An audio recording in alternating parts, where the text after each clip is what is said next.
What's the worst thing you've ever put your finger in? The skin from a deceased fire victim while moving her into a body bag while I was a firefighter. Retired paramedic here. I had a similar experience. A disabled man in his 70s sat in an old armchair smoking and dropped a lit cigarette which set the chair alight. Hopefully, the fumes killed him. Because his lower body was totally cooked, the firefighters had carried him out of the house in the chair so they could deal with the rest of the fire. We had to lift the body out of the chair. Both had been soaked with water by the firefighters. I put my hands under his thighs, and when we lifted him, my hands sank into the cooked flesh all the way to his femurs. It wasn't a pleasant experience. Had sort of the same thing happened to me when I was in the military. A guy died in a chair and they told us to move him onto the stretcher to get him out of the house. One guy on each leg. One guy had the shoulders and I had the middle. His guts split open while we were moving him and his insides dumped onto my body. I immediately started vomiting into this poor dead guy's stomach cavity. On the plus side of that fiasco,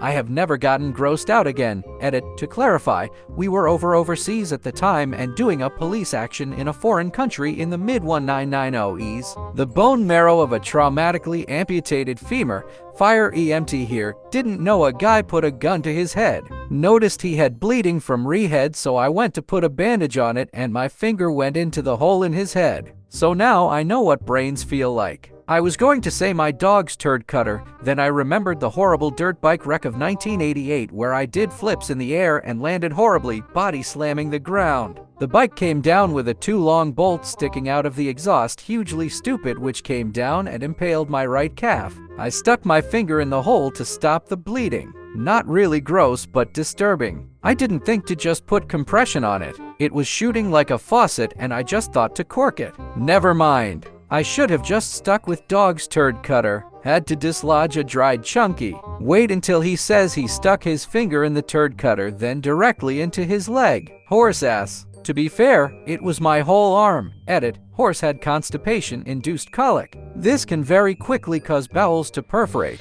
Horses eat a lot, and if their intestines are not moving, it gets stuck quickly. So I had to remove shit and stimulate bowel to work again. This is simply done via removing shit. It's not something that is slowly progressing. From first colic signs you have hours tops before intestine twists or perforates. So we did everything else that could be done: walking, massage, medication. But it didn't work and our vet wasn't going to make it since horse was getting worse by the minute and only available vet was stuck at complicated birth. Yep, horse did survive. No, I didn't have glove on. You were wearing that long plastic arm glove, right? No, didn't have that lying around at barn. It was my bare hand. For a moment we contemplated using garbage bag, but if it would slip it could do more harm than good if I weren't able to retrieve it. So I just washed my hand after. Honestly, not that big of a deal for a person that works with horse shit daily and is cleaning outside of their asses often.